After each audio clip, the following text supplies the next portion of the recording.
marzo del 2013 el ejército. Sobre el precio del petróleo a nivel mundial. Stocks rallying on Wall Street today, and the jobs report, the volume continues to remain light this season. The Dow Jones Industrial Average finishing up 69. Diputado, preguntarle que ya el día de hoy se designa nuevo consejero del IMIPE. Sí, correcto. Hoy dentro del orden del día establece ya la designación del nuevo consejero y obviamente ya los grupos parlamentarios, de manera individual cada diputado pues va a externar su voto en ese sentido. Y esto obviamente respetando pues lo que me estipula la ley, lo que marca la ley.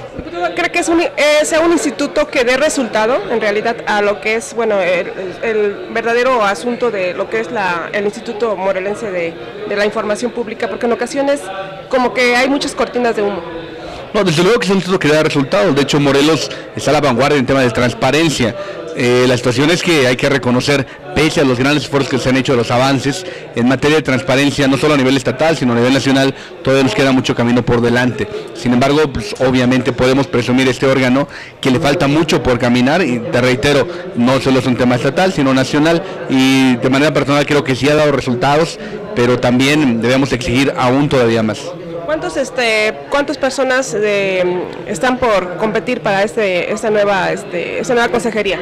Se inscribieron 8 personas, las cuales tuvieron la oportunidad de expresar su proyecto ante la Junta Política y a los diputados que asistieron a esta pasarela, por llamarlo de alguna manera, y ya de manera particular las bancadas hicieron un análisis previo. ¿Qué es lo que están solicitando ustedes para que sea un buen consejero?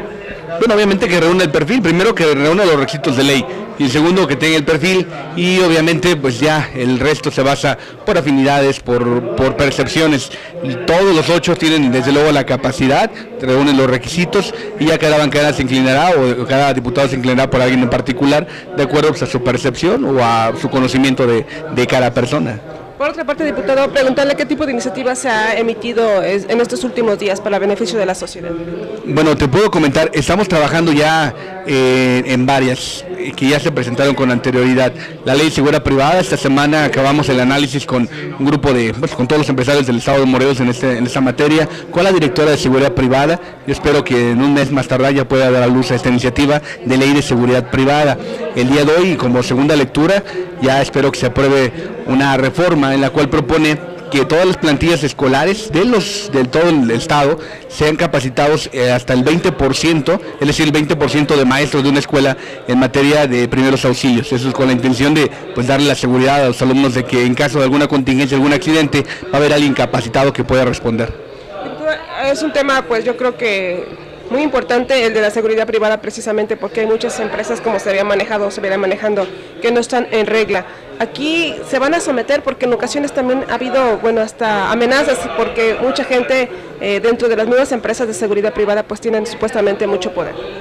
Bueno, hay que aclarar, actualmente en el Estado, dentro de la Ley de Seguridad Pública, existe un apartado que es el Reglamento de Seguridad Privada.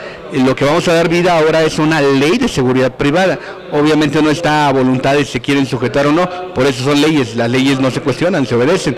De tal manera que, al iniciar esta ley, por orden natural, se va a tener que reajustar este reglamento, pero insisto, está consensado ya con actores de seguridad privada, con dueños de seguridad privada, con la directora de seguridad privada. Es una ley que seguramente va a venir a darle certidumbre, fortaleza, no solo a los usuarios, sino a las mismas empresas, de que van a trabajar con toda la legalidad, con la debida capacitación. ¿En este mismo reglamento de lo de seguridad privada pueden portar armas ellos? Está estipulado en esta ley dos modalidades: la modalidad del traslado de valores, custodia y traslado de valores, y todos aquellos que por su modalidad tengan que portar arma de fuego. Todos ellos están autorizados no por la Secretaría, sino por la misma Secretaría de Defensa Nacional, quien otorga los permisos de armas de fuego, pero obviamente supervisados por la Secretaría y únicamente en estas modalidades, y ellos están obligando en esta ley, insisto, a quien porte arma de fuego, que pasen los exámenes de control y confianza.